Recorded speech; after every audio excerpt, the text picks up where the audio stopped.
একাত্তরে মানবতা বিরোধী অপরাধে জামাত নেতা সাঈদীর ফাঁসির পরিবর্তে আমৃত্যু কারাদণ্ডাদেশ। আপিলের রায় ঘোষণা, ক্ষুব্ধ গণজাগরণ মঞ্চ। বিশ্ববাজারে দাম কমায় ক্রয় আদেশ দিয়েও চামড়া কিনছেন না ক্রেতারা। কোরবানি ঈদে কাঁচা চামড়া সংগ্রহে ব্যাংক ঋণের দাবি ট্যানারি ব্যবসায়ীদের।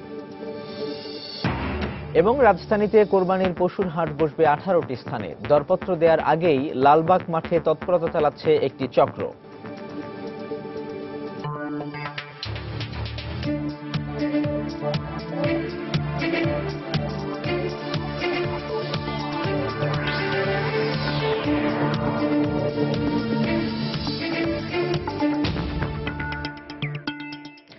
দেখছিলেন শিরোনাম। আমন্ত্রণ জানাচ্ছি দেশ ও দেশের বাইরের অর্থ বাণিজ্যের নানা খবর নিয়ে আমাদের নিয়মিত আয়োজন এই সময়ের বাণিজ্যে। আর আপনাদের সঙ্গে আছি আমি সাজিদ রাজু। দর্শক, এই সময়ের বাণিজ্যের খবরের পাশাপাশি আমরা শুরুতে জানিয়ে দিব অন্যান্য কিছু খবর। একাত্তরে মানবতা বিরোধী অপরাধের দায়ে জামাত ইসলামের নায়েবে আমির দেলোয়ার হোসেন সাঈদীকে আমৃত্যু কারাদণ্ডাদেশ দিয়েছেন সুপ্রিম কোর্টের আপিল বিভাগ। এছাড়াও 7 নম্বর অভিযোগে 10 বছর, 8 নম্বর অভিযোগে 12 বছর এবং 10 নম্বরে অভিযোগে তাকে আমৃত্যু কারাদণ্ড দিয়েছেন আপিল বিভাগ। সকালে সুপ্রিম কোর্টের আপিল বিভাগ প্রধান বিচারপতি মোহাম্মদ মোজাম্মেল হোসেনের নেতৃত্বে 5 সদস্যের একটি বেঞ্চ এ রায় দেন। গত 16 এপ্রিল সাঈদীর দণ্ডাদেশের বিরুদ্ধে করা আপিলের রায় অপেক্ষমান রাখেন সুপ্রিম কোর্টের আপিল বিভাগ। একাত্তরে মানবতা বিরোধী অপরাধের দায়ে জামাত ইসলামের নায়েবে আমির দেলোয়ার হোসেন সাঈদীকে 2013 সালের 28 ফেব্রুয়ারি মৃত্যুদণ্ড দেন আন্তর্জাতিক অপরাধ ট্রাইব্যুনাল 1। সাঈদীর বিরুদ্ধে মুক্তিযুদ্ধ চলাকালে পিরোজপুরে হত্যা, গণহত্যা, ধর্ষণ, ধর্মান্তরিত করা সহ প্রসিকিউশনের আনা 20টি অভিযোগের মধ্যে 8টি প্রমাণিত হয়। গত 28 ফেব্রুয়ারি একাত্তরে ইব্রাহিম কুট্টি ও বিশাব আলীকে হত্যার দায়ে তাকে সর্বোচ্চ শাস্তির মৃত্যুদণ্ড দেন ট্রাইব্যুনাল। এই আদেশের বিরুদ্ধে খালাস চেয়ে আপিল করেন সাঈদী। অন্যদিকে প্রমাণ হওয়া 6টি অভিযোগের সাজা চেয়ে আপিল করে রাষ্ট্রপক্ষ।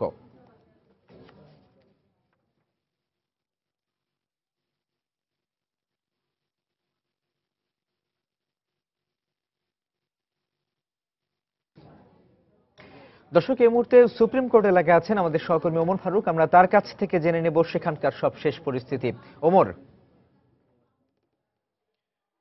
আপনি এরই মধ্যে আপিল বিভাগ কি রায় দিয়েছে সেটি জেনেছেন এবং এই মুহূর্তে আমি অবস্থান করছি রাষ্ট্রের সর্বোচ্চ আইন কর্মকর্তা অ্যাটর্নি জেনারেলের কার্যালয়ে এবং কিছুক্ষণ আগেই তিনি একদম ঠাসা রুমের ভেতরে সাংবাদিকদের উপস্থিতির মধ্যে তিনি এই যে রায় হলো সেই রায়ের বিস্তারিত এবং যে রাষ্ট্রপক্ষের যে প্রতিক্রিয়া সেই প্রতিক্রিয়া আমাদেরকে জানিয়েছেন। সেই ক্ষেত্রে তার যে পুরো ব্রিফিংয়ে আমাদের কাছে সবচাইতে বেশি গুরুত্বপূর্ণ যেই কথাটি মনে হয়েছে যে রাষ্ট্রপক্ষের বক্তব্যের ক্ষেত্রে সেটি হচ্ছে যে তিনি বলেছেন যে দেলোয়ার হোসেন সাঈদী, যিনি জামাত ইসলামের নায়েবে আমির এবং দীর্ঘদিন ধরে তিনি যে বিভিন্ন ধর্মীয় যে লেবাস এবং মুখোশ নিয়ে তিনি বিভিন্ন জায়গায় দেশে এবং বিদেশে নিজেকে পরিচিত করে তুলেছিলেন, রাষ্ট্রপক্ষের এবং রাষ্ট্রের প্রধান এই আইন কর্মকর্তা বলেছেন যে এই রায়ের মাধ্যমে সেই দেলোয়ার হোসেন সাঈদীর যে মুখোশ, যে তার যে প্রকৃত চরিত্র সেটি বেরিয়ে এসেছে। এবং এর পাশাপাশি তিনি যেটি বলছেন সেটি হচ্ছে যে আন্তর্জাতিক অপরাধ ট্রাইব্যুনালে তাকে যে মৃত্যুদণ্ডের সাজা দেওয়া হয়েছিল সেই তারা আশা করেছিলেন যে সেই সাজাই বহাল থাকবে এবং সেই সাজাটি যেহেতু বহাল থাকেনি, আপিল বিভাগ সেটি রাখেননি, সেই কারণে তারা বলছেন যে সেই কারণে তারা দুঃখ বোধ করছেন। সাংবাদিকরা তাকে প্রশ্ন করেছিলেন যে এই ক্ষেত্রে তারা কোন কারণটিকে দায়ী মনে করেন, সেটি হচ্ছে যে প্রসিকিউশন বা আইনজীবী বা রাষ্ট্রপক্ষের যারা এই আইনের পক্ষে আদালতে যুক্তিতর্ক উপস্থাপন করেছেন তাদের কোনো দুর্বলতা ছিল কিনা। তিনি সেক্ষেত্রে বলেছেন যে এই রায় যখন বিস্তারিতভাবে তাদের হাতে এসে পৌঁছবে, হাতে আসবে, তখন তারা আসলে বলতে পারবেন যে তদন্তে কিংবা যুক্তি প্রমাণাদি উপস্থাপনে সেখানে কোনো ঘাটতি ছিল কিনা, কোনো খামতি বা কোনো কমতি ছিল কিনা। সেক্ষেত্রে তিনি সরাসরি অস্বীকারই করেছেন যে রাষ্ট্রপক্ষের যে আইনজীবী তাদের আইনজীবীদের কোনো ধরনের ঘাটতি তিনি দেখতে পাচ্ছেন না। এর পাশাপাশি তাকে জিজ্ঞেস করা হয়েছিল যে তার সাঈদীর যে আমৃত্যু যে সাজা দেয়া, কারাদণ্ডে যে সাজা দেয়া হলো সেটি কখন থেকে বাস্তবায়ন হবে। তিনি বলছেন যে এখন থেকে সেটি বাস্তবায়ন হবে এবং সেটি অন্যান্য যে যাবজ্জীবন কারাদণ্ড এবং আমৃত্যু কারাদণ্ডের ক্ষেত্রে সেটি পার্থক্য রয়েছে। যাবজ্জীবন কারাদণ্ডের ক্ষেত্রে একটি সুনির্দিষ্ট একটি সময়ের পরে যিনি আসামি তিনি কিন্তু মুক্তি পান, কিন্তু এখানে আপিল বিভাগ যেটি বলেছেন সেটি হচ্ছে যে যতদিন পর্যন্ত তার শারীরিকভাবে মৃত্যু না হচ্ছে ততদিন পর্যন্ত তাকে যে ধর্ষণকারী এবং অমুসলিমদেরকে জোরপূর্বক ধর্মে রূপান্তরের যেই দায়, সেই দায় নিয়ে তাকে আসলে জেলখানায় তাকে থাকতে হবে।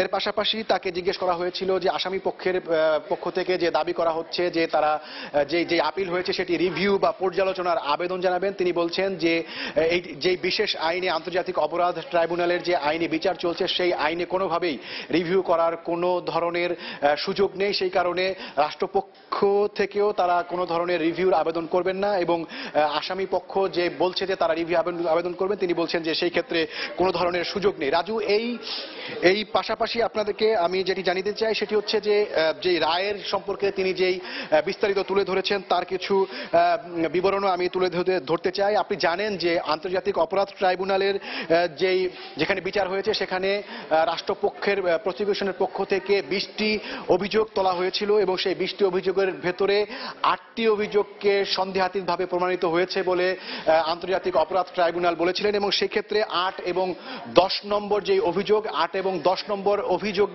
অভিযোগে দেলোয়ার হোসেন সাঈদীর মৃত্যুদণ্ড দিয়েছিলেন তারা এবং সেই ক্ষেত্রে আরো যে 6টি অভিযোগ রয়েছে সেটি প্রমাণিত হয়েছে বলেও তারা আন্তর্জাতিক অপরাধ ট্রাইব্যুনাল সেই রায় দিয়েছিলেন, কিন্তু সেখানে তারা শাস্তি দেননি। তো এই 8টি যেই অভিযোগ, সেই 8টি অভিযোগই কিন্তু আপিল বিভাগে আবার পর্যালোচনা করা হয়েছে এবং তারা বিবেচনায় নিয়েছেন এবং সেই বিবেচনার ভিত্তিতে তারা যে 10 নম্বর যেই অভিযোগ, আপিল বিভাগ আন্তর্জাতিক অপরাধ ট্রাইব্যুনাল যে 10 নম্বর এবং 8 নম্বর অভিযোগের ভিত্তিতে দেলোয়ার হোসেন সাঈদীকে মৃত্যুদণ্ড দিয়েছিলেন, সেই ক্ষেত্রে 8 এবং 10-এর ভেতরে 10 নম্বর অভিযোগকে তারা গ্রহণ করেছেন এবং সেই ক্ষেত্রে তারা 10 নম্বর অভিযোগের ভিত্তিতে তার যে শাস্তি দেওয়া হয়েছিল মৃত্যুদণ্ড সেটি কমিয়ে তারা মৃত্যুদণ্ড দিয়েছেন। এবং আপনাকে আমি এই মুহূর্তে যে 10 নম্বর অভিযোগটি, সেই অভিযোগটির কথা বলছি এবং এর পাশাপাশি আপনাকে যেটি বলতে চাই যে অন্যান্য যে অভিযোগ ছিল 6, 7, 11, 14 এবং 16 এবং 19, এই অভিযোগগুলোর ক্ষেত্রে 16 এবং 19 যেটিতে আন্তর্জাতিক অপরাধ ট্রাইব্যুনাল যেটিতে শাস্তি দেয়নি সেটিতে কিন্তু আমৃত্যু তাকে কারাদণ্ড দেয়া হয়েছে। তো সব মিলিয়ে এর পাশাপাশি সকাল থেকে কিন্তু এখানে ব্যাপক নিরাপত্তামূলক ব্যবস্থা নেওয়া হয়েছে এবং সুপ্রিম কোর্ট এবং হাইকোর্টের যে ঢোকার যে রাস্তাগুলো, তো সেই রাস্তাগুলোতে আমরা দেখেছি যে যারা সর্বোচ্চ শাস্তি চান তারা সেখানে অবস্থান নিয়েছেন এবং তার সর্বোচ্চ শাস্তির দাবিতে সেখানে তারা স্লোগান তুলেছিলেন। তো এই ছিল এখন পর্যন্ত আমার হাতে সবশেষ। ওমর, আপনাকে ধন্যবাদ। দর্শক, আমরা এতক্ষণ ছিলাম সুপ্রিম কোর্ট এলাকায়, সেখান থেকে আমাদের জানাচ্ছিলেন সহকর্মী ওমর ফারুক। তিনি আমাদের যেমনটি বলছিলেন যে জামাত ইসলামের নায়েবে আমির মাওলানা দেলোয়ার হোসেন সাঈদীর বিরুদ্ধে যে সুপ্রিম কোর্টের আপিল বিভাগ যে সর্বশেষ রায়গুলো দিয়েছেন সেই সব রায়ের ব্যাপারে বিস্তারিত তিনি আমাদের জানাচ্ছিলেন এবং রায়ের প্রতিক্রিয়া সম্পর্কে আমাদের জানাচ্ছিলেন। এদিকে দেলোয়ার হোসেন সাঈদীর সর্বোচ্চ শাস্তি প্রত্যাশা করলেও আদালতের রায়ের প্রতি শ্রদ্ধাশীল বলে রায় পরবর্তী তাৎক্ষণিক প্রতিক্রিয়া জানিয়েছেন প্রসিকিউটর তুরিন আফরোজ। তিনি আরো জানান, পূর্ণাঙ্গ রায় হাতে পাওয়ার পর বিস্তারিত আরো জানা যাবে। আসলে আমরা যতক্ষণ না পূর্ণাঙ্গ রায় পাবো ততক্ষণ আমি বলতে পারবো না যে এক্স্যাক্টলি কি কারণে সেটির কি ব্যাখ্যা হবে। আর খুশি অখুশির ব্যাপারটি হচ্ছে উচ্চ আদালত আপিলে যখন তারা সিনিয়র জাজেস এবং এই দেশের সর্বোচ্চ আদালত যখন শাস্তি দিয়েছে, যেই বিধানই দিয়েছে, আমরা তার প্রতি শ্রদ্ধাশীল।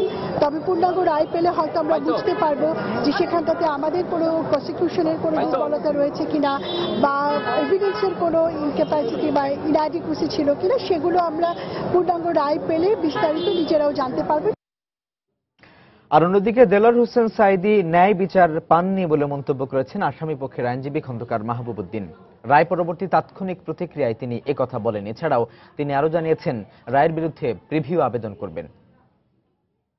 আজকে অ্যাপিলেট ডিভিশন তাকে যাবজ্জীবন কারাদণ্ড দিয়েছেন, অর্থাৎ সারা জীবনের জন্য তাকে জেলে থাকতে হবে। যদিও কয়েকটি ধারায় তাকে খালাস দেওয়া হয়েছে। মামলার রায় পেয়ে পর্যালোচনা করে আমরা প্রয়োজন বোধে এই মামলার জন্য রিভিউ দাখিল করব কোনো বিচারের জন্য। তখন আমরা আশা করি আমরা ন্যায় বিচার পাব। আর এদিকে মৃত্যুদণ্ডের রায় না হওয়ায় অসন্তোষ প্রকাশ করে তাৎক্ষণিক বিক্ষোভ মিছিল বের করে গণজাগরণ মঞ্চ। শাহবাগ থেকে গণজাগরণের বিক্ষুব্ধ কর্মীরা মিছিল বের করে বিভিন্ন সড়ক প্রদক্ষিণ করেন। এ সময় গণজাগরণ মঞ্চের মুখপাত্র ইমরান এইচ সরকার অভিযোগ করেন, সরকারের সাথে সমঝোতার ভিত্তিতে মৃত্যুদণ্ডের শাস্তি কমিয়ে সাঈদীকে আজীবন কারাদণ্ড দেওয়া হয়েছে।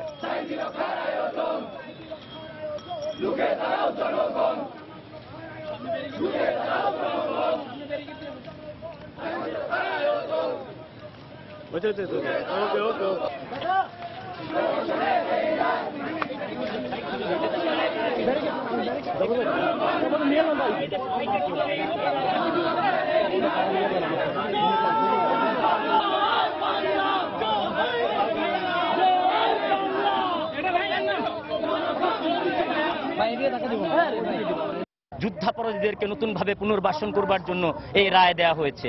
এই রায় বাংলাদেশের কোনো মানুষ, মুক্তিযুদ্ধের চেতনার কোনো মানুষ এই রায় মানতে পারে না, আমরা এই রায় মানি না। স্পষ্টত জামায়াতে ইসলামের সাথে নেগোসিয়েশনের ধারাবাহিকতা হিসেবেই এই রায় দেয়া হয়েছে। আমি দেশের মানুষের কাছে আহ্বান জানাবো, যারা বিবেকবান মানুষ রয়েছেন, যারা যুদ্ধাপরাধীদের বিচার চান, প্রত্যেকে রাজপথে নেমে আসুন। এই অপচেষ্টাকে রুখে দাঁড়াতে হবে। দর্শক, আমরা ফিরে যাচ্ছি এবার বাণিজ্যের খবরে। চলতি অর্থ বছরের শুরু থেকে মন্দাভাব লক্ষ্য করা যাচ্ছে প্রক্রিয়াজাত চামড়া রপ্তানিতে। এর কারণ হিসেবে ট্যানারি মালিকরা বলছেন, আন্তর্জাতিক বাজারে চামড়ার দাম কমে যাওয়ায় ক্রয় আদেশ দিয়েও চামড়া কিনছেন না ক্রেতারা। তাদের মতে পরিবেশ দূষণের ইস্যুতেও প্রতিযোগী দেশগুলো থেকে পিছিয়ে পড়ছেন তারা। এই অবস্থায় কোরবানি ঈদে কাঁচা চামড়া সংগ্রহে পর্যাপ্ত ব্যাংক ঋণের প্রয়োজনীয়তা তুলে ধরছেন ট্যানারি ব্যবসায়ীরা। হরিপদ সাহার রিপোর্ট। দেশের চামড়া খাতে ইতিবাচক প্রবৃদ্ধির ধারাবাহিকতায় $100 মিলিয়ন বেড়ে গত অর্থ বছরে প্রক্রিয়াজাত চামড়া রপ্তানির পরিমাণ দাঁড়ায় $505 মিলিয়ন, যা টাকার অঙ্কে 4000 কোটি টাকারও বেশি। তবে রপ্তানি উন্নয়ন ব্যুরোর তথ্য অনুযায়ী চলতি অর্থ বছরে প্রথম 2 মাস জুলাই আগস্টে লক্ষ্যমাত্রার চেয়ে প্রায় 38% কম চামড়া রপ্তানি হয়েছে। তাই 2014-15 অর্থ বছরে $625 মিলিয়ন চামড়া রপ্তানির যে লক্ষ্যমাত্রা ধরা হয়েছে তা পূরণ হওয়া নিয়ে সংশয় প্রকাশ করেন ব্যবসায়ীরা। কোরিয়া মার্কেটে, চায়না মার্কেটে, ইটালি মার্কেটে এগুলিতে কিন্তু তারা কিন্তু যে পরিমাণ চামড়া নিত এখন কিন্তু মানে অনেক স্লো করে দিয়েছে। অনেক কাস্টমার তো আমাদের উৎপাদিত যে কন্ট্রাক্টে জেলসির যে সমস্ত মালামাল ছিল এগুলোও ক্যান্সেল করে দিচ্ছে। তো এখন এই সমস্ত মালগুলো কিন্তু আমরা নিয়ে বসে আছি। এখন চামড়া শিল্পে ব্যাংক ঋণের অভাব এবং প্রণোদনা না দেওয়ার মতো সমস্যা আছে। পাশাপাশি কোরবানির আগে মজুদ চামড়া বিক্রি না হওয়ায় এবার নগদ অর্থের সংকটের আশঙ্কা করছেন ট্যানারি মালিকরা। বিদেশিরা কিন্তু আপনার আমাদের থেকে চামড়া কেনার জন্য বিমুখ হচ্ছে, কারণ আমরা কমপ্লায়েন্স দিতে পারছি না। তারা পার্শ্ববর্তী দেশে আপনার বিশেষত পাকিস্তান, ইন্ডিয়া সহ যে আমাদের কম্পিটিটরগুলো আছে সেসব দেশ থেকে চামড়া ক্রয় করছে। গত বছরের কুরবানি অ্যাডভান্স আপনি ওইভাবে রেখে দেন, তাহলে দেখা যাবে যে 10% চামড়া যে এই বছর বৃদ্ধি পাবে সেটা কিন্তু আমরা সংগ্রহ করতে সক্ষম হব না।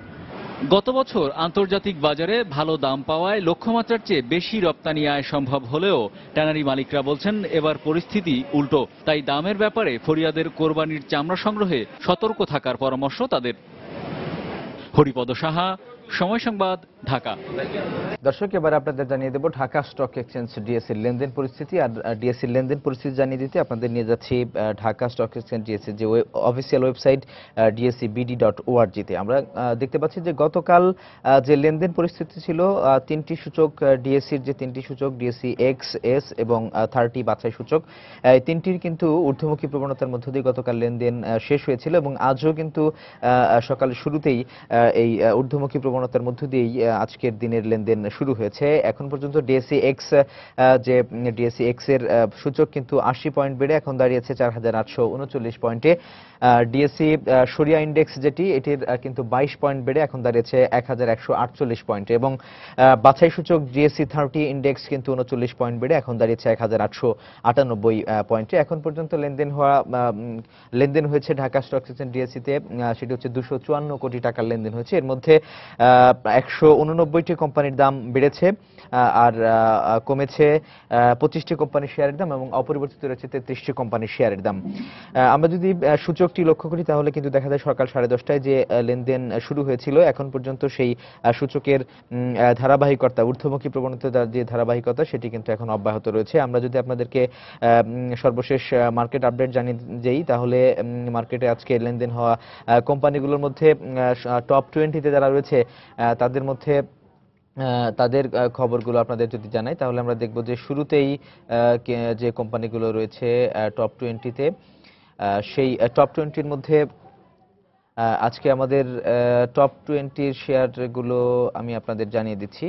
শুরুতে আরেকটা বিষয় আপনাদের আগে জানাই, সেটি হচ্ছে যে গতকাল কিন্তু যে লেনদেন হয়েছিল, গতকাল ডিএসসি এক্স ইন্ডেক্স সেটি কিন্তু 49 পয়েন্ট বেড়ে সর্বশেষ লেনদেন হয়েছিল 4759 পয়েন্টে, এবং ডিএসসি 30 সেটি কিন্তু 15 পয়েন্ট বেড়ে 1100 পয়েন্টে এসেছিল। আজকে টপ 20 শেয়ারের যদি খবর আপনাদের জানাই তাহলে আমরা দেখব যে মার্কেটে আজকে শুরুতে অবস্থান করছে গ্রামীণফোনের প্রতিটি শেয়ার আজকে বিক্রি হচ্ছে কিন্তু 356 টাকা 50 পয়সা দরে, এবং এটি সর্বোচ্চ দাম উঠেছিল 360 টাকা 10 পয়সা এবং সর্বনিম্ন দাম ছিল 349 টাকা। গতকাল এর লেনদেন শেষ হয়েছিল 345 টাকা 70 পয়সায়। দ্বিতীয় অবস্থানে রয়েছে বেক্সিমকোর আজকে প্রতিটি শেয়ার লেনদেন হচ্ছে 44 টাকা 30 পয়সায় এবং সর্বোচ্চ দাম উঠেছিল এর 45 টাকা। 43 টাকা 80 পয়সা ছিল সর্বনিম্ন দরদাম, এবং গতকাল 43 টাকা 40 পয়সায় সর্বশেষ লেনদেন হয়েছিল। তৃতীয় নম্বরে অবস্থান করছে 144 টাকা 80 পয়সা দর নিয়ে লাফার্জ সুরমা সিমেন্ট, 144 টাকা 90 পয়সা ছিল এর সর্বোচ্চ দাম। আজকে 139 টাকা দাম সর্বনিম্ন দামে গিয়ে ঠেকেছিল, এবং 138 টাকা 90 পয়সা গতকাল লেনদেন শেষ হয়েছিল। চতুর্থ নম্বরে রয়েছে এমজিএলবিডি, 139 টাকা 80 পয়সা দর নিয়ে 140 টাকা 80 পয়সা ছিল এর সর্বোচ্চ দাম উঠেছিল। আজকে আমরা দেখতে পাচ্ছি 136 টাকা 60 পয়সা ছিল সর্বনিম্ন দাম, এবং 138 টাকা 40 পয়সায় এর লেনদেন গতকাল শেষ হয়েছিল। পঞ্চম নম্বরে অবস্থান করছে বিএসআরএম স্টিল, এটি 108 টাকা 40 পয়সা দাম নিয়ে অবস্থান করছে পঞ্চম নম্বরে। 108 টাকা 90 পয়সা এর সর্বোচ্চ লেনদেন আমরা দেখতে পাচ্ছি। 106 টাকা 50 পয়সা ছিল এর সর্বনিম্ন দাম, এবং গতকাল 106 টাকা 90 পয়সা কিন্তু এর লেনদেন শেষ হয়েছিল। ষষ্ঠ অবস্থানে রয়েছে বিএক্স ফার্মা, একটি 63 টাকা 70 পয়সা দাম নিয়ে অবস্থান করছে ষষ্ঠ অবস্থানে। 64 টাকা 60 পয়সা এর সর্বোচ্চ দাম উঠেছিল, 62 টাকা 50 পয়সা ছিল সর্বনিম্ন দর, এবং 62 টাকা 90 পয়সায় গতকাল কিন্তু লেনদেন শেষ হয়েছিল। এসিআই ফর্মুলেশনস লিমিটেড আজকে 173 টাকায় লেনদেন চলছে, 173 টাকায় এর সর্বোচ্চ লেনদেন। 165 টাকা ছিল সর্বনিম্ন দাম, এবং 157 টাকা 30 পয়সায় কিন্তু গতকাল এর লেনদেন শেষ হয়েছিল। আর অষ্টম নম্বরে যে কোম্পানিটি রয়েছে সেটি হচ্ছে unique hotel and resorts limited, এটি আজকে প্রতিটি শেয়ার লেনদেন হচ্ছে 73 টাকা 70 পয়সায়, এবং 74 টাকা 60 পয়সা এর সর্বোচ্চ দাম উঠেছিল। 69 টাকা 70 পয়সা কিন্তু আজকে সর্বনিম্ন দাম আমরা লক্ষ্য করছি, আর 68 টাকা 90 পয়সা গতকাল লেনদেন শেষ হয়েছিল। আর ডেল্টা লাইফ রয়েছে 176 টাকা 10 পয়সা দর নিয়ে নবম অবস্থানে, 177 টাকা 50 পয়সা ছিল সর্বোচ্চ দর, এবং 169 টাকা 70 পয়সাও কিন্তু আমরা লেনদেন হতে দেখেছি, এবং 167 টাকা 10 পয়সায় গতকাল লেনদেন শেষ হয়েছিল। আর অরিয়ন ফার্মা রয়েছে 51 টাকা 90 পয়সা দর নিয়ে দশম নম্বরে, এবং 52 টাকা 70 পয়সায় সর্বোচ্চ দাম কিন্তু উঠেছিল। 50 টাকা ছিল সর্বনিম্ন শেয়ারের দাম, আর গতকাল লেনদেন শেষ হয়েছিল 49 টাকা 60 পয়সা। 11 নম্বরে গোল্ডেন সান, 12 নম্বরে আইডিএলসি, 13 নম্বরে সামিট পাওয়ার রয়েছে, আর 14 নম্বরে আমরা দেখতে পাচ্ছি ব্র্যাক ব্যাংকে, আর 16 নম্বরে রয়েছে বেঙ্গল উইন্ডসর থার্মোপ্লাস্টিক্স লিমিটেড, আর 17 নম্বরে ছিল লঙ্কা বাংলা ফিন্যান্স লিমিটেড, 18 নম্বরে নাভানা সিএনজি, 19 নম্বরে ইউসিবিএল রয়েছে ব্যাংক খাতের একটি প্রতিষ্ঠান, এবং 20 নম্বরে হাইডেলবার্গ সিমেন্ট।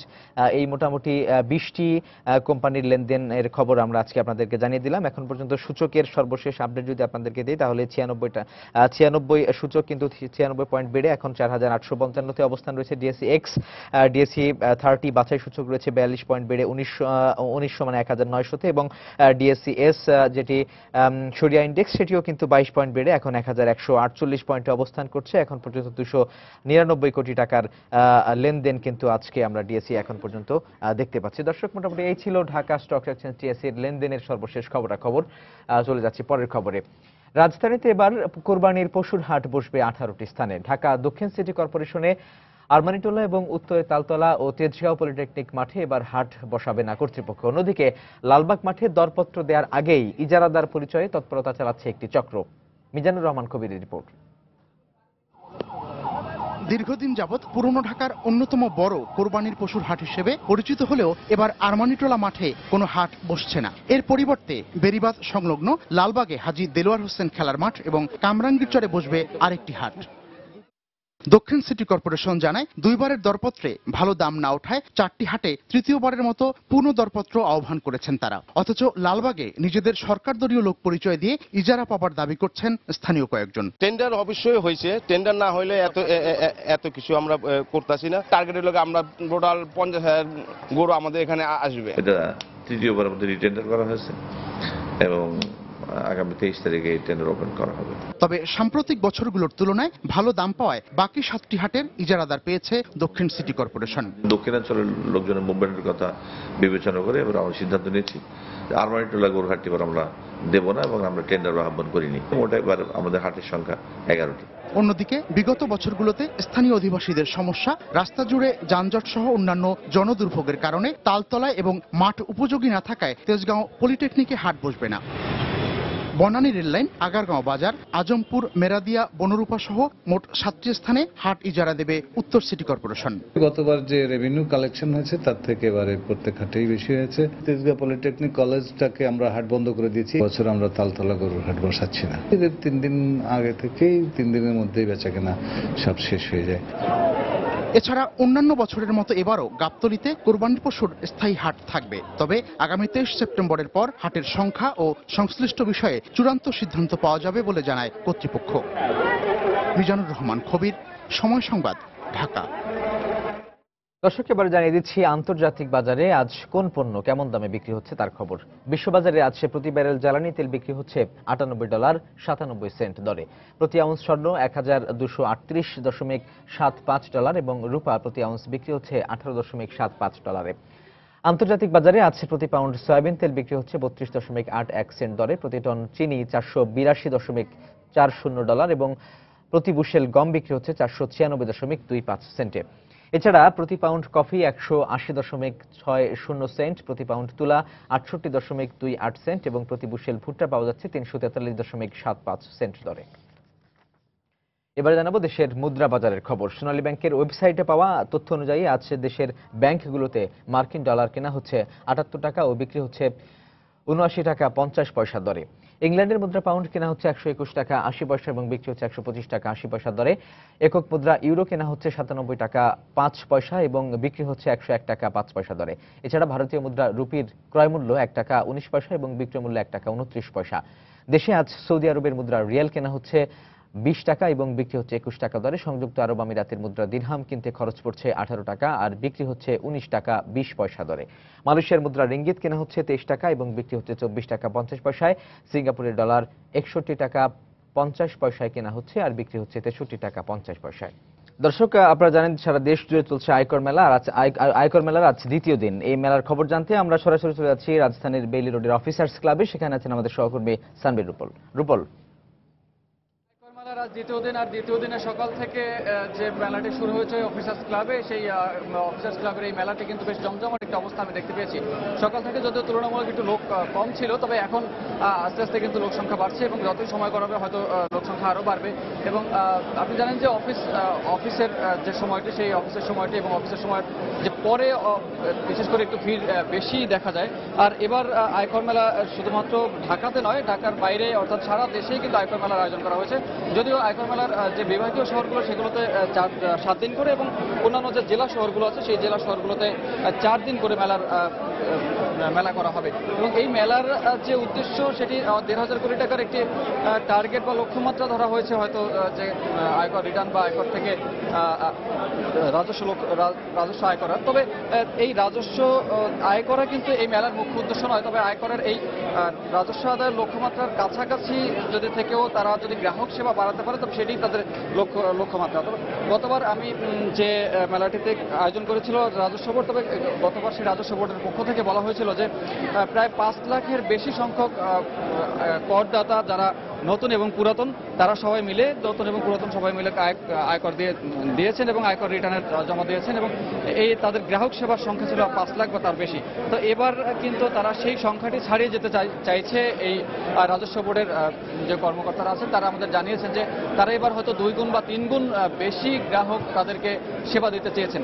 তো আয়কর মেলার একটি বড় সুবিধা হলো এখানে যারা নতুন করদাতা তাদের জন্য সব ধরনের ইনফরমেশন দেওয়া হচ্ছে এবং তাদের যাতে সহজে তারা আরো করের আওতায় আসতে পারে এবং কর্নের যাতে আরো বাড়ে সেই দিকে লক্ষ্য রেখে এই কর মেলার আয়োজন করা। এবং এটি পর্যায়ক্রমে তৃণমূল পর্যায়ে অর্থাৎ জেলা শহরের পরপর হয়তো উপজেলা পর্যায়ে নিয়ে যাওয়ার একটি পরিকল্পনা রাজস্ব বোর্ডের আছে এবং তারা কিন্তু বেশ কয়েকবারই এই কথাটি বলেছে যে তাদের মুখ্য উদ্দেশ্য কর নেট বাড়ানো, অর্থাৎ বারবারই প্রত্যেক বছর যে রাজস্ব আয় বাড়ানোর একটি পরিকল্পনা থাকে এবং বাজেট বাড়ানোর যে পরিকল্পনা থাকে সেই বাজেটের ঘাটতি মেটাতে এবং বাজেটের পরিপূর্ণ রূপ দান করতেই এই করের মেলার আয়োজন করা। এবং স্বাধীনতা পরবর্তী সময়ে যে মাত্র 10% বা তার কম সংখ্যক আয়করের অংশ ছিল এবং এখন কিন্তু এই বাজেটে অর্থাৎ 38% কিন্তু রাজস্ব এই আয়কর থেকে আয়করের লক্ষ্যমাত্রা নির্ধারণ করা হয়েছে। আর যার পরিমাণ এখন 57,500 কোটি টাকার মতো। গতবার ছিল 44,300 কোটি টাকা এবং এবার কিন্তু তা আরো বেশি বেড়েছে। এবং এই সময় যত গড়াবে আজকে হয়তো দ্বিতীয় দিন আরো 3-4 দিন মানুষজন জানবে এবং যারা নতুন করদাতা পুরনো করদাতা তারা আস্তে আস্তে আসবে এবং এই ইলেকট্রনিক 3 নাম্বারের মধ্য থেকে কিন্তু নতুন করে আয়করের একটি আধুনিক পদ্ধতি তারা গ্রহণ করেছে এবং প্রবাসীদের জন্য এখানে ব্যবস্থা রাখা হয়েছে। তো রাজু, আজকে দ্বিতীয় দিনের মেলার এরকম একটি পরিস্থিতি এবং পরবর্তীতে আবার পরিস্থিতি আরো নতুন কোনো তথ্য জানা থাকলে তবে আমি জানিয়ে দেবো। রূপাল, আপনাকে অনেক ধন্যবাদ আমাদের আয়কর মেলার খবর জানিয়ে দেওয়ার জন্য। দর্শক, আমরা কথা বলছিলাম আমাদের সহকর্মী সানবীর রূপলের সাথে। তিনি রয়েছেন রাজধানীর বেইলি রোডে অফিসার্স ক্লাবে। সেখানে চলছে 7 দিন ব্যাপী যে আয়কর মেলা, তার দ্বিতীয় দিন আজ, আর দ্বিতীয় দিনের খোঁজ খবর জানাচ্ছিলেন তিনি। দেশের মৎস্য সম্পদ রক্ষায় গুরুত্বপূর্ণ ভূমিকা পালন করছে চাঁদপুরের বাংলাদেশ মৎস্য গবেষণা ইনস্টিটিউট। ইলিশ সহ মিঠা পানির মৎস্য সম্পদকে বিলুপ্তির হাত থেকে রক্ষা, বংশবৃদ্ধি, মৎস্য আহরণ এবং নদীর দূষণ মোকাবেলায় নানা ধরনের গবেষণার ফল হিসেবে এসেছে সাফল্য। কৃষ্ণকান্ত দের ছবি এবং চাঁদপুর প্রতিনিধি ফারুক আহমদের তথ্য নিয়ে ডেস্ক রিপোর্ট। ইলিশ, পাঙ্গাস, চিংড়ি, রিটা এবং তেলাপিয়া মাছের বংশবিস্তারে দীর্ঘদিন ধরে গবেষণা করছেন চাঁদপুরের বাংলাদেশ মৎস্য গবেষণা ইনস্টিটিউটের মৎস্যবিজ্ঞানী ও গবেষকরা। মাছের নানা রোগ, খাবার এবং নদীর পানি দূষণে প্রভাব নিয়েও চলছে গবেষণার কাজ। শুধু তাই নয়, এসব মাছকে বিলুপ্তির হাত থেকে রক্ষা করতে যে গবেষণা চলছে তা অনেকটা সফল বলেও দাবি করছেন সংশ্লিষ্টরা। পাশাপাশি বিভিন্ন বিশ্ববিদ্যালয়ে উচ্চতর ডিগ্রি নিতে যাওয়া শিক্ষার্থীদের জন্য এই প্রতিষ্ঠানটি বিশেষ ভূমিকা রাখছে। কিভাবে মাছের ইন্টারনাল অর্গানগুলোকে সংরক্ষণ করা যায়, পাশাপাশি তার কঙ্কালগুলোকে সংরক্ষণ করে সেই জ্ঞানগুলোকে তারা নতুন করে এই প্রতিষ্ঠানে এসে আবার ঝালাই করে নিতে পারবে। আমরা দীর্ঘদিন যাবত এই কেন্দ্রে দেশি পাঙ্গাসের পোনা উৎপাদন, পুকুরে প্রতিপালন এবং পোনা উৎপাদনের প্রচেষ্টা চালিয়ে যাচ্ছি। নদী, মোহনা, উপকূল এবং প্লাবন ভূমির বাণিজ্যিক গুরুত্বপূর্ণ মৎস্য বিষয়ে গবেষণা করে আসছে। এর মধ্যে অন্যতম ইলিশ। নদী, সাগরে যে ফাইটোপ্লাঙ্কটন, জুপ্লাঙ্কটন থাকে যেগুলো ইলিশ সচরাচর খায়, আমরা মূলত এখানে এটাই পরীক্ষা করি। আমরা বিভিন্ন নদী থেকে স্যাম্পলগুলো নিয়ে এসে এখানে অ্যানালাইসিস করে থাকি। এই কেন্দ্রের প্রধান জানান, মৎস্য বিজ্ঞানীদের নিরলস গবেষণায় সাফল্য অর্জন সম্ভব হয়েছে। আমরা ইতিমধ্যে বেশ কিছু সুফল পেয়েছি। বিশেষ করে আমাদের ইলিশ ব্যবস্থাপনায় আমাদের অত্যন্ত অগ্রগতি হয়েছে। চাঁদপুরে 17 হেক্টর জমির উপর গবেষণার কাজে বেশ কয়েকটি পুকুর এবং আলাদা গবেষণাগার নিয়ে 1984 সালে প্রতিষ্ঠিত হয় বাংলাদেশ মৎস্য গবেষণা ইনস্টিটিউট। এই কেন্দ্রের অধীনে দেশের কয়েকটি স্থানে উপকেন্দ্রে 25 জন বিজ্ঞানী এবং গবেষক সহ আরো 60 জন কর্মকর্তা কাজ করছেন। সময় সংবাদ, চাঁদপুর। প্রায় 3000 কোটি টাকা ব্যয়ে বঙ্গবন্ধু স্যাটেলাইট উৎক্ষেপণ কেন্দ্র স্থাপন প্রকল্পের অনুমোদন দিয়েছে জাতীয় অর্থনৈতিক পরিষদের নির্বাহী কমিটি একনেক। গতকাল দুপুরে রাজধানীর শেরে বাংলা নগরে এনএসসি সম্মেলন কক্ষে প্রধানমন্ত্রী শেখ হাসিনার সভাপতিত্বে এই প্রকল্পের অনুমোদন দেওয়া হয়।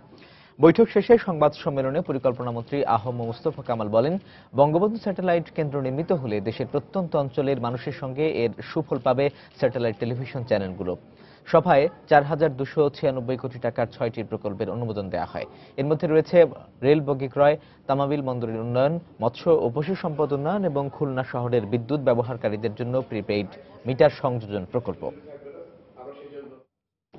খেলাপি ঋণ গ্রহীতাদের জন্য সুদের হার না কমাতে ব্যাংকগুলোর প্রতি আহ্বান জানিয়েছেন বাংলাদেশ ব্যাংকের গভর্নর ডক্টর আতিউর রহমান।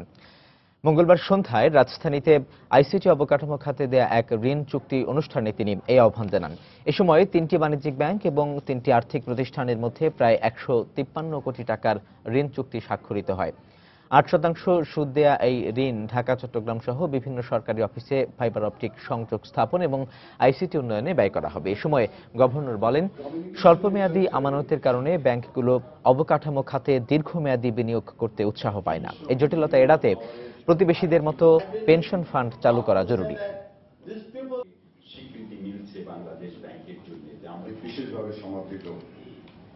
যখন আমাদের সমালোচনা করা হয় তখন কিন্তু আমাদের উদ্যোক্তারা বলেন না যে আমরা $1.5 বিলিয়ন মতো বাংলাদেশ ব্যাংকের মাধ্যমে বিভিন্ন ব্যাংক থেকে লোন পাই মাত্র 2%। এই কথাটা কখনোই বলেন না। ভালো উদ্যোক্তাদের জন্য রেট অফ ইন্টারেস্ট কমে আসছে। আমার কথা খেয়াল করবেন, ভালো উদ্যোক্তাদের জন্য রেট অফ ইন্টারেস্ট কমে আসছে। যে যারা লোন নিয়ে লোন আর ব্যাংকের ধারে কাছে আসতে চাইবে না, বরং ব্ল্যাকমেল করতে চাইবে ব্যাংকে, তাদের রেট অফ ইন্টারেস্ট কমানোর জন্য আমি বলবো না। তাদের রেট অফ ইন্টারেস্ট কি আসে যায়, কারণ তারা মূলটাই তো দেন না। শিল্পমন্ত্রী আমির হোসেন আমু বলেছেন, তথ্য প্রযুক্তি খাতকে শিল্প হিসেবে ঘোষণা করা উচিত। মঙ্গলবার বিকেলে রাজধানীতে Bangladesh association of software and information services বেসিসের software and IT service catalogue 2014 এর উদ্বোধনী অনুষ্ঠানে একথা বলেন তিনি। এই সময় শিল্পমন্ত্রী বলেন, বাংলাদেশ অল্প সময়ের মধ্যে প্রযুক্তি খাতে অনেক উন্নতি করেছে। প্রয়োজনীয় সহযোগিতা পেলে এই খাত থেকে ভবিষ্যতে বিপুল বৈদেশিক মুদ্রা অর্জন করা সম্ভব হবে। বেসিসের পক্ষ থেকে প্রযুক্তি খাতকে শিল্প হিসেবে ঘোষণার দাবি জানালে তার মন্ত্রণালয় পূর্ণাঙ্গ সমর্থন দেবে বলেও জানান তিনি।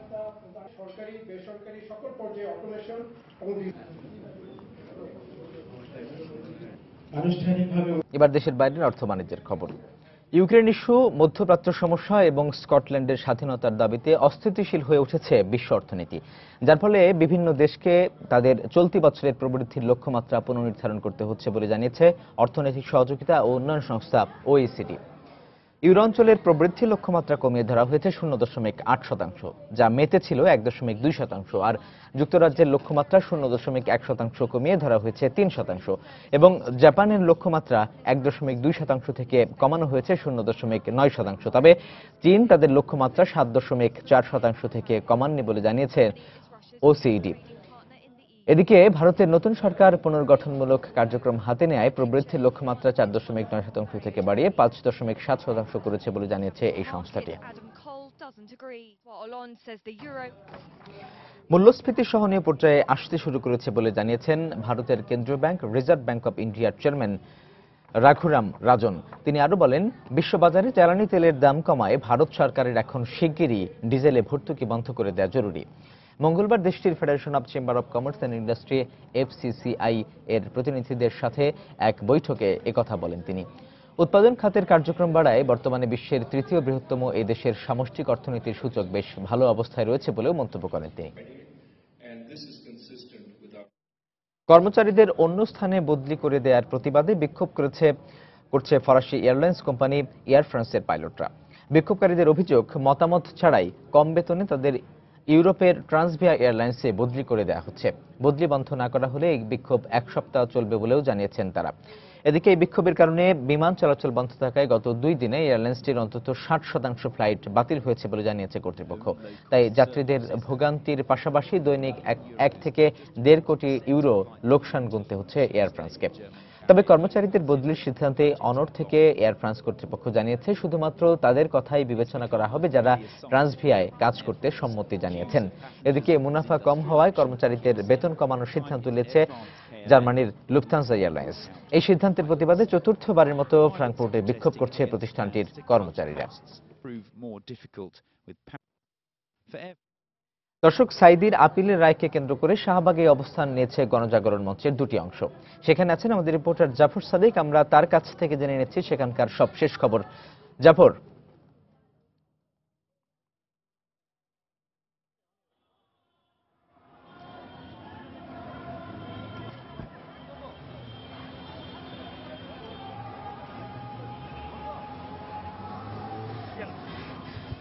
দর্শক আপনারা যেমনটি দেখছেন আসলে সাঈদীর মামলার যে প্রত্যাশিত রায়টি ছিল গণজাগরণ মঞ্চে, সেই প্রত্যাশিত রায়টি যখন হলো না, গণজাগরণ মঞ্চে ইমরানি সরকারের নেতৃত্বে কিন্তু যে দলটি আছে গণজাগরণ মঞ্চের একাংশ, তারা কিন্তু এই যে শাহবাগের যে গোল চত্বরটি আছে আগের মতোই তারা এই চত্বর অবস্থান নেয় এবং অবস্থান নিয়ে তারা সেখানে আন্দোলন কর্মসূচি শুরু করতে থাকে এবং এক পর্যায়ে পুলিশ তাদেরকে নিষেধ করে এবং নিষেধ করার পরও যখন তারা সেখান থেকে উঠে না যায় তখন মূলত পুলিশ অ্যাকশনে যায় এবং তারপরে আমরা দেখতে পাচ্ছেন আপনারা এখানে যে একটি জলকামান আছে, এই জলকামানের মাধ্যমে প্রথমত তারা সেখান থেকে এই আন্দোলনকারীদের ছত্রভঙ্গ করার চেষ্টা করে এবং তারপরেও যখন নাকি আন্দোলনকারীরা সেখান থেকে উঠে না, আমরা দেখেছি যে পুলিশ টিয়ার সেল এবং রাবার বুলেট নিক্ষেপ করে এবং তার মাধ্যমে কিন্তু মূলত এখানে যারা অবস্থানকারী ছিলেন তাদেরকে ছত্রভঙ্গ করে দেওয়া হয়। এবং দর্শক আপনাদেরকে আরেকটি বিষয় জানিয়ে রাখি, এখান থেকে কিন্তু স্লোগান দেওয়া হচ্ছিল যে পুলিশ দিয়ে আন্দোলন দমন করা যাবে না এবং তারপর যখন নাকি পুলিশ তাদেরকে হটিয়ে দেওয়ার চেষ্টা করে তখন কিন্তু তারা বেশ কয়েকটি গাড়ি ভাঙচুর করে এবং গাড়ি ভাঙচুরের এক পর্যায়ে কিন্তু আমরা দেখেছি যে তারা কিন্তু বেশ কয়েকজন আহত হয়েছে, আমরা দেখেছি গণজাগরণ মঞ্চের। এবং আপনি দেখতে পাচ্ছেন এখন পানি মারছে এখানে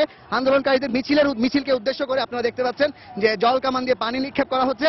এবং আপনাদেরকে আরেকটি বিষয় জানিয়ে রাখি যে দর্শক এখানে কিন্তু গণজাগরণ মঞ্চের দুটি অংশ ছিল, এই দুটি অংশের মধ্যে কামাল পাশার নেতৃত্বে যে অংশটি ছিল তারা কিন্তু সকাল থেকে অবস্থান করছিল এবং এখনো তারা অবস্থানে আছে এবং আমরা দেখেছি যে দুই পক্ষের মধ্যে একটি সাময়িক উত্তেজনা দেখা গিয়েছে এবং দুই পক্ষের মধ্যে আমরা যেটা দেখেছি হাতাহাতি হয়েছিল।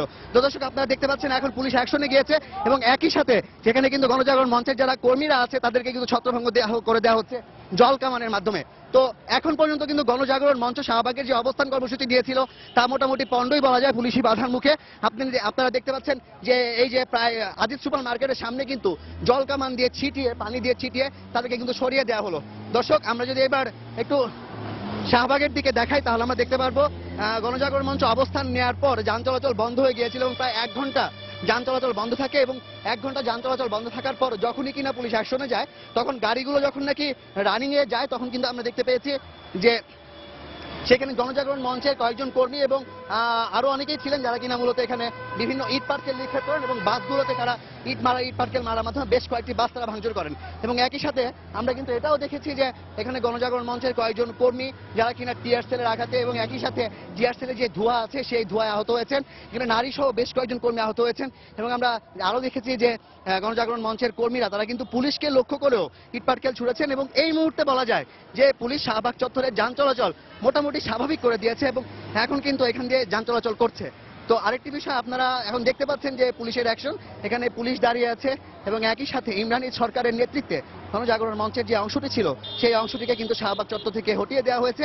কিন্তু অপরদিকে কামাল পাশার নেতৃত্বে গণজাগরণ মঞ্চের যে আরেকটি অংশ ছিল তারা জাতীয় জাদুঘরের সামনে যে অবস্থান কর্মসূচি দিয়েছে সেই জাদুঘরের সামনের যে অবস্থান কর্মসূচিতে তারা কিন্তু এখনো রয়েছে, আমরা দেখতে পাচ্ছি। আমরা ধীরে ধীরে সেদিকে এগিয়ে যাচ্ছি এবং আমরা দেখছি সেখান থেকেও কিন্তু গণজাগরণ মঞ্চের যে একাংশ তারা কিন্তু আন্দোলনের নেতৃত্ব দিচ্ছে এবং তারা কিন্তু মিছিল করার চেষ্টা করছে। আর সকাল থেকে আমরা যেটা দেখেছি যে সকাল 8টার দিকে কিন্তু ইমরানি সরকারের নেতৃত্বে গণজাগরণ মঞ্চের কর্মীরা শাহবাগে সমবেত হয় এবং একই সাথে তারা এখান থেকে যখন নাকি আপিল বিভাগের রায় তাকে যাবজ্জীবন কারাদণ্ড দেওয়া হয় তখন কিন্তু তাদেরকে আমরা দেখেছি যে মিছিল নিয়ে রায়কে প্রত্যাখ্যান করে তারা কিন্তু মূলত হাইকোর্ট চত্বরের দিকে এগিয়ে যায় এবং হাইকোর্ট চত্বরে গিয়ে পুলিশি বাধার মুখে ইমরানি সরকারের নেতৃত্বে যে মিছিলটি গিয়েছিল তারা ফিরে আসে। তো এই মুহূর্তে আপনারা যেটা দেখতে পাচ্ছেন এটি হচ্ছে কামাল পাশার নেতৃত্বে গণজাগরণ মঞ্চের যে অংশটি তারা কিন্তু এখনো এখানে আছে এবং আরেকটি অংশ আমি যদি আপনাদেরকে আমার ডান পাশে দেখাই তাহলে আপনারা দেখতে পাবেন যে ডান পাশে ইমরানি সরকারের যে নেতৃত্বে যে দলটি ছিল তারা কিন্তু এখনো সেখানে অবস্থান করছে এবং তারা পুলিশ হটিয়ে দেওয়ার পর তারা কিন্তু এখন জাদুঘরের যে গেটটি আছে সেই গেটটি থেকে মূলত মিছিল করছে এবং আমরা দেখছি তারা ধীরে ধীরে মিছিল করে টিএসসি থেকে এগিয়ে যাচ্ছে। তো এই মুহূর্তে শাহবাগ এলাকায় কিন্তু যান চলাচল স্বাভাবিক হয়েছে, তবে বেশ কয়েকজন আহত হয়েছে। আমি এখন চেষ্টা করবো আহত কয়েকজনের সাথে কথা বলতে। আমি এখন গণজাগরণ মঞ্চের একজন কর্মী জয়ন্তর সাথে কথা বলবো, তিনি আমাদেরকে জানাবেন। আসলে জয়ন্ত, আপনি আসলে না আপনাদের আসলে যে ঝামেলাটি হচ্ছে আপনাদের জাফর, আপনাকে ধন্যবাদ। দর্শক, সাঈদীর আপিলের রায়কে কেন্দ্র করে শাহবাগে অবস্থান নিয়েছে গণজাগরণ মঞ্চের দুটি অংশ, সেখানে পুলিশের সঙ্গে তাদের বেশ ধাওয়া পাল্টা দেওয়া হয়েছে। তো শাহবাগ থেকে সেই গণজাগরণ মঞ্চের দুই অংশের আন্দোলনের খবর জানাচ্ছিলেন আমাদের সহকর্মী জাফর সাদিক। দর্শক, এই ছিল আমাদের এই সময়ের বাণিজ্যে। যে কোনো খবর পেতে ভিজিট করুন সময়নিউজ.tv। এছাড়া এই মাত্র পাওয়া খবর আপনার মোবাইলে পেতে এসএমএস করুন *SBN লিখে পাঠিয়ে দিন 16242 নাম্বারে। আর সঙ্গে থাকুন সময়।